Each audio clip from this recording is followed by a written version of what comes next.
shorter with every hour, every minute of every day.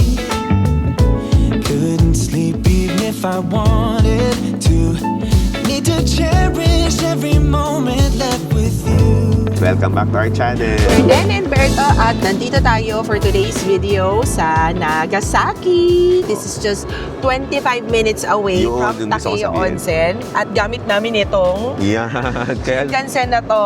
kaya kami dito nag-intro, guys. Kaya nga. Kasi isa sa mga pinakmagandang Shinkansen to, honey. True. Oo, ang luwag ng loob. May mga spaces for the luggages, ganon. Turo na lang namin kung ano yung mga accepted luggages sizes dito. And anong tawag dito?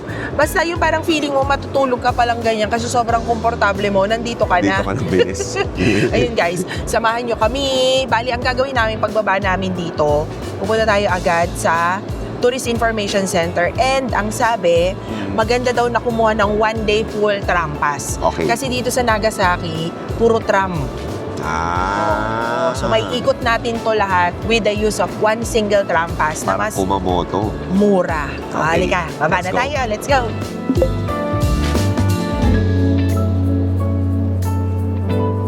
Pansin nyo, guys, parang yung mga lantern, parang Chinese, di ba, honey? Yes, kasi Nagasaki Lantern Festival ngayon. Influencer kasi ng Chinese ng Nagasaki. Dito na tayo guys sa Tourist Information Center. Dito kami kumuha ng tram pass for one day. Pwede din kayong magtanong if anong magandang route para ma-maximize nyo na ang inyong day. Paglabas ng Nagasaki train station, may kaunting lakad lang para makarating sa Nagasaki tram station naman. Pagsasakay ng tram ha, sa gitna ang pasok and then pagbaba doon sa may driver na. Papakita lang ninyo yung pass.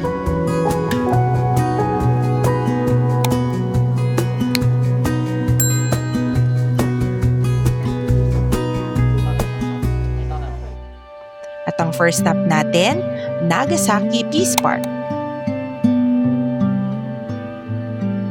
Itong fountain guys, nakasentro talaga doon sa view ng statue.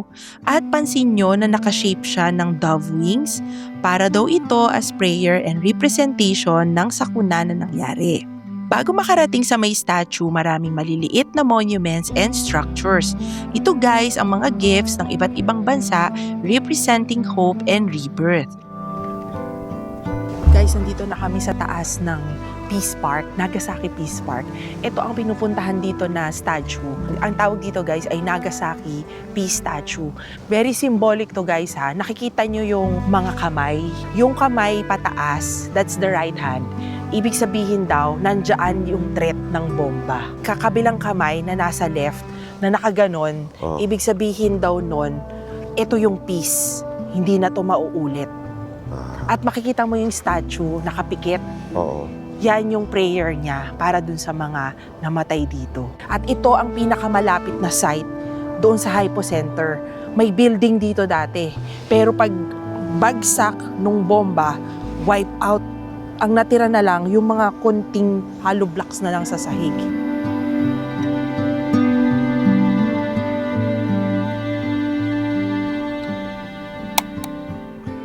Guys, nandito na tayo sa Hypocenter. Atomic Bomb Hypocenter ang tawag nito.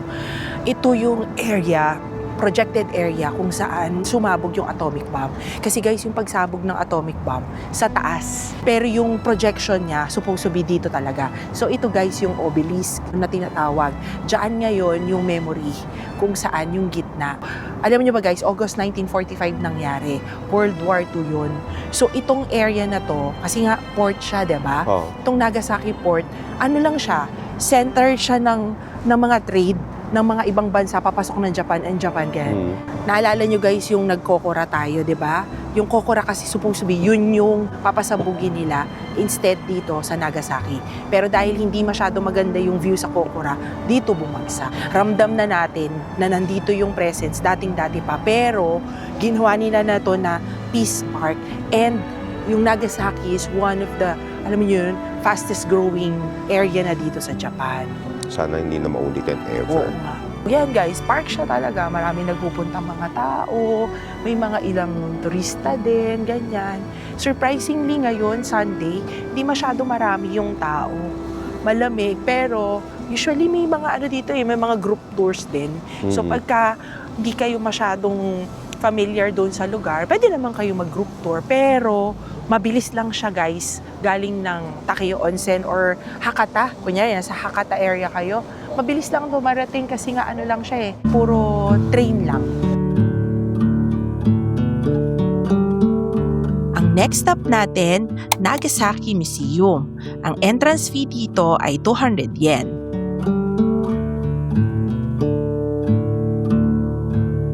Guys, andito na kami sa museum. Nagasaki Museum. Kasi ang problema, nawawala yung mic ko eh. Tapos pinunta na namin sa Lost and Found. Wala naman daw yung magnet nandito. Pero wala na eh. May nalaglag yung magnet eh. Wala yung mic. Surprisingly guys, dalawa ang signal ng mic audio. Nandito So, sa nasa katawan ni katawan Berto ko lang yun. Kailangan ko hanapin yun. Wait lang pagbaba natin, pa rin ko lahat. Guys, ang swerte. Dumikit siya dito. Yun, no? Siguro nung sinusuot mo yung bag, dumikit dyan. Dumikit dyan. Tapos yung magnet na iwan sa Galing. tiyan mo, tapos ang laki ng tiyan mo, late na nahulog. ang kulit nun, no? O kaya nasa iyo. Kaya Master Beto, where are you going? Wait, dumikit siyang ganyan. Nice. Akala ko bibili na tayo na Kaya buti na lang. Guys, dito sa museum, mapapansin nyo itong spiral walk na pababa. Ito yung papunta sa may entrance. Pabalik ng timeline ito hanggang doon sa mismong araw ng bombing, August 9, 1945. Guys, ito yung itsura ng Nagasaki before siya mabomba. Payo pa lang namin guys kapag merong mga ganitong magagandang museum, kumuha kayo ng audio guide. Yes, actually guys, itong Nagasaki Museum, one of the best museum. Kasi lahat ng mga nandito, hindi siya curated. Ito talaga yung mga natira. Yung mga nakuha. And real life stories, yung mga nandito. Kung ano yung mafe-feel mo, maririnig mo, ma-appreciate mo dun sa audio guide, yun na yun. Kasi nag-incorporate sila ng mga totoong tunog nun. Oo. Okay. Kunyari yung audio guide, tuturuan namin kayo guys ha. Kunyari yung audio guide, pinipindot lang yun. Kunyari ito. Number 3. Pinaka na sa number 3. Pipindutin mo na yung number 3. Tapos play. Naririnig nyo guys yung tunog ng orasan? Ito yung tumigil na relo because at exactly 11:02 a.m.,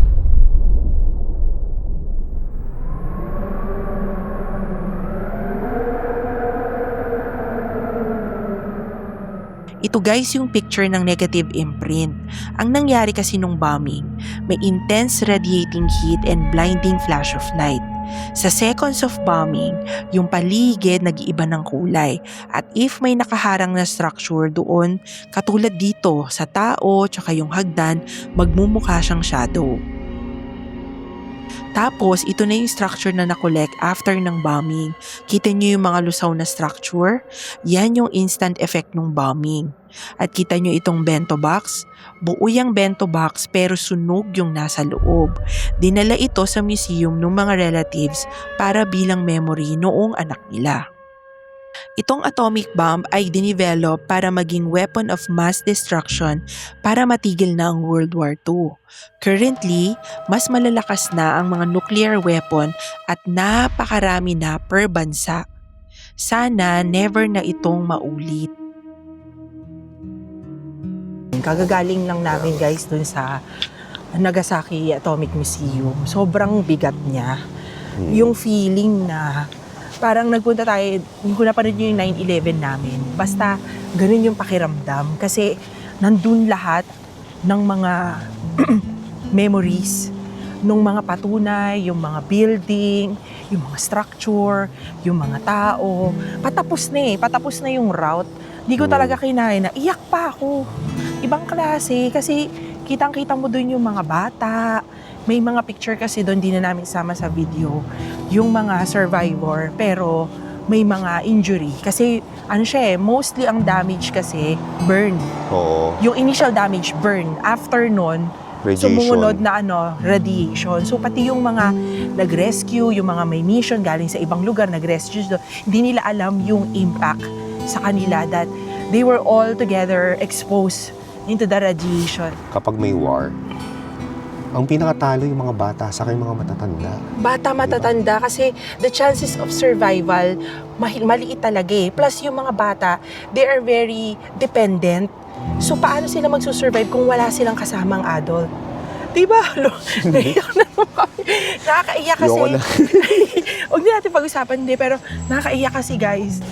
Nakakadala lang yung moment kasi syempre, kung sa amin kasi part ni Berto, memory na namin to. Maisip namin, unang-una, pag may mga ganyan, yung mga bata. Dahil syempre may mga anak kami. Mahirap. Tapos yung mga parents namin, di ba? Sana kaya, huwag sanang mangyari sa lifetime namin. Ito, yun, grabe. Papaiyakin pa namin kayo eh, no? Pero, ibang-iba. Kasi kasama yan, guys, sa experience of traveling. Hindi lang dahil sa gusto mo lang sumaya, ganyan. Hindi naman dahil gusto mo lumungkot, pero it's part of the appreciation. Kasi nga, ngayon, history na lang siya eh. Sana hindi na siya maulit, pero it's one way of us praying also dun sa mga naapektuhan. Hindi man kami mga Japanese. Sabi nga namin, di ba, dun sa 9/11, di naman kami Amerikano, napakalayo sa amin. Pero pagkatao ka at apektado ka, mararamdaman mo talaga eh. Ganun.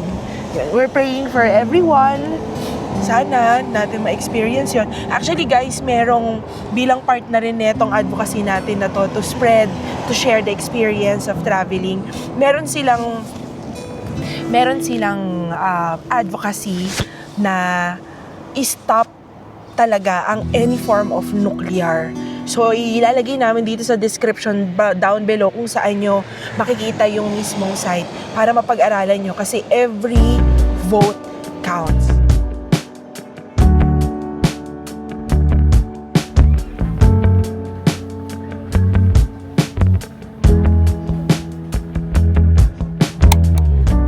Nandito tayo sa former Chinese settlement. Welcome to the Sinchi location. Sinchi Chinatown. Sinchi si Den, Welcome to the Sinchi Chinatown. At home si Den. At home na at home. Ito guys, sobrang lapit lang nito dun sa tram stop. Oo. Lalakarin nyo lang, 140 meters lang. Very walkable. Guys, going here ng super aga kasi pwede nyo talagang ma-explore na una pa lang yung Nagasaki atomic bomb area. Tapos dito, magbubukas na rin to ng mga 10 plus. So mas mamamaximize nyo yung time na nandito kayo. Honey, ito na yung mga lantern. Ang ganda. Grabe Ang guys. mga lanterns. Ito na yung mga lantern. Iilaw yan mamayang gabi. Wow. Makikita kaya natin to pag uwi natin? We don't know kasi tingnan natin Ayan guys siya. Kasi nasa Rupway tayo mamayang gabi. Dito na tayo sa entrance guys. Grabe, ang ganda nung arko, honey. Since Chinatown talaga. Chinatown ng Chinatown. Parang fusion ng Taiwan, Binondo. Okay. Isang maiksing alley lang ito, kayang-kayang i-explore. Madami kang makikita dito, restaurants, street food stalls, bilihan ng mga souvenir, at syempre, papasok tayo dito sa Ghibli store. Talagang siniset yung mood, no? Set yung mood para bumili ka. Para bumili ka. Piso, 8,800 yen. Totoro na bag. Guys, ito yung favorite ko na parcel na binili noon. Binubuo ni Berto yan. Hirap buuin yan. Pero ang ganda niyan pag nabuo mo. Gandang display niyan sa bahay. Guys, yung mga nanood ng UFOin namin, ito yung aming unang-unang ang tagal kong hinanap yan. Medyo pricey siya. 10,000 yen. Pero sulit. Ito lang naman yung mga binili namin. Mga keychains, bag charms, mga pins, ganyan.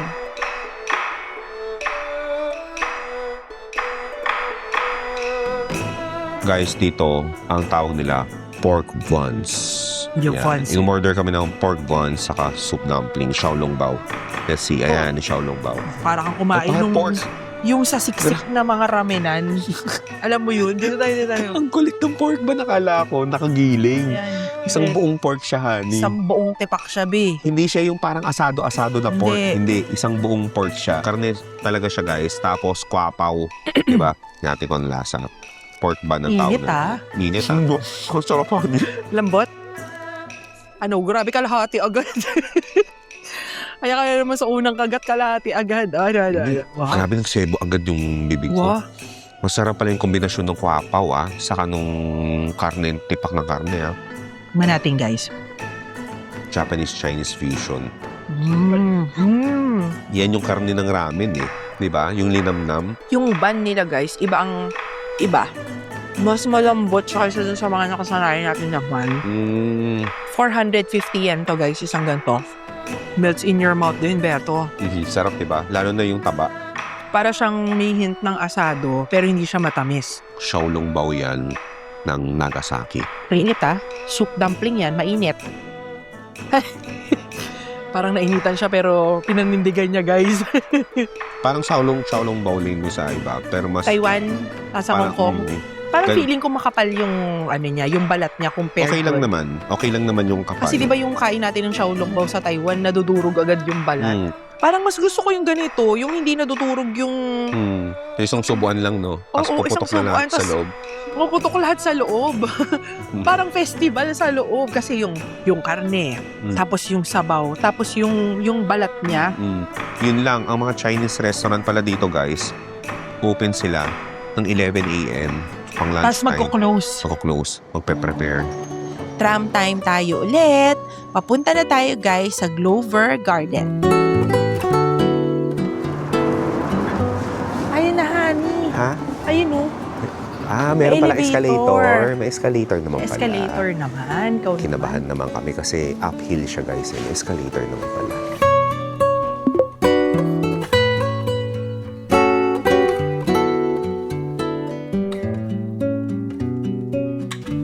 Guys, elevator na naka-side view. Ang kulit. Libre lang yan. Ang ganda ng Libre, view. naka-free ba? Ang ganda ng view, honey. Ang ganda ng view. Pababa mamaya, mag-ano na tayo, hagdan na lang. Yung mga bubong nila kulay blue. Mga western na kasi yung mga bahay dito, honey. Westernized. Wala pa kami sa mismong garden pero ang ganda na ng view dito pagpasok. Ang entrance fee dito ay 600 yen. May kasama na din itong map. At totoo guys, napakaganda talaga. Kitang-kita nyo dito sa pinakamataas na viewpoint, yung mga warships, tapos dun sa other side, ang ganda rin. At itong bahay niya ang isa sa pinakamagandang viewpoint ng Nagasaki. Malaki-laki din tong garden guys ha, napakaraming makikita. At dito naman nakatira si Thomas Blake Grover, isa siyang Scottish trader na napakalaki ng role sa modernization ng Japan. Itong bahay niya ang one of the oldest western house na natitira dito sa Nagasaki. May garden sa labas at may garden sa loob.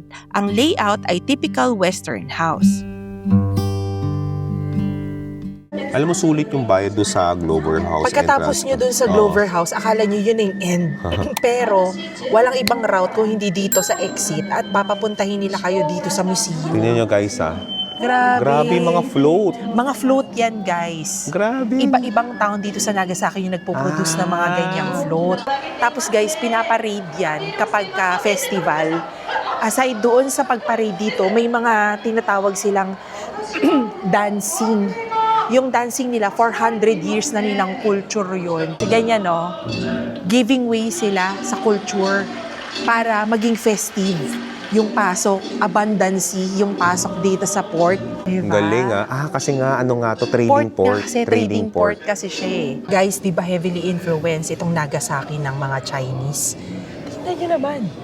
Oh, may dragon sila. Dragon. Para sa dragon dance. Di ba dragon dance kapag ka Chinese New Year? Galing Alam nyo guys, ngayon lang kami nakakita ni Den ng Christian Church dito sa Japan. Sa tagal natin nagja-Japan. Kasi Christianity, way back then, hindi talaga siya allowed dito sa Japan. Nagtatago sila. Kaya yung mga pagiging Kristiyano nun, tinatago din nila. So ito guys, ang oldest Christian cathedral dito sa Japan. Oura Cathedral ang tawag dito. May entrance to guys, 1,000 per head. Si Mama Mary nasa taas ba? Kaso, ginabi na kasi kami hapon na, closing na, hindi na kami nakapasok dyan. Parang hindi nasa Japan pag nandito ka. Di ba? Kaya nga, Kasi yung mga building, guys, ang next and final stop natin dun sa ropeway, akyat tayo sa pinakamataas dito sa Yes. Nagasaki. Kasi ito daw yung pinakamagandang night actually view. one of the best night views sa buong Japan. share namin sa inyo yung yung magiging Excited na ako experience guys. natin doon.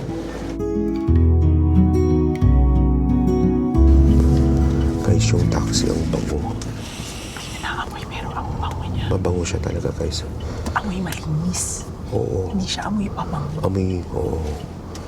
Para siyang Lysol na floral. Dito to. Perfect time, guys, na gawin tong ropeway kapag kagabi. Yes, Di ba? kasi Para dun sa nightscape talaga yung makikita nyo dito, Nightscape guys. na makita natin. Ang ropeway at ang Mount Inasa Observatory fee, guys, ay 1,250 yen. Round trip na itong kinuha namin. Ito, guys, yung ticket papunta dito sa observatory. Diba? Gabi. So, yung observatory, gabi talaga. Gabi talaga. Actually, perfect timing kung pupunta ka doon ng sunset kasi yung papunta mo, makikita mo palubog yung araw. Oo. Pero ngayon kasi, guys, sobrang cloudy, walang sunset na nangyari. Ganito yung feel sa loob. Panoramic view siya, paakyat pa lang at kita mo na yung mga structure dito sa may paakyat sa may observatory. Maiksi lang to, guys, mga 5 minutes lang pero very scenic. Guys, Uy, alam niyo kung ano to? may Ito ganun siya. ang Hikari Tunnel. Tunnel. Ha? May illumination. Mayroong illumination dito, siya, guys. Nakakatuwa.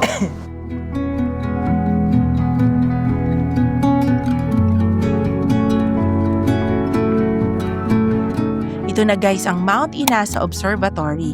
Tara, akitin na natin yung highest point. Napakaganda talaga dito sa taas, guys. Mas ma-appreciate mo yung calm night lights ng Nagasaki.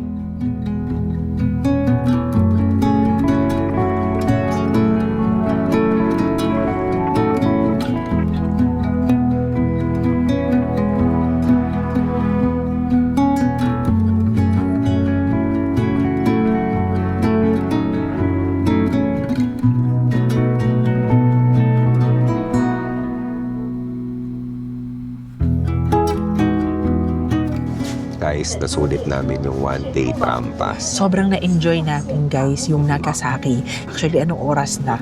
Ano na, guys, Alas 8 na ng gabi. So, sulit. Gagawin yung huling-huli yung ropeway kasi ang ganda talaga sa gabi. Yun yung final epic na pupuntahan dito sa Nagasaki na pasyal. Kaya samahan nyo kami sa susunod na video dito sa ating bagong Kyushu Travel Series. Bye!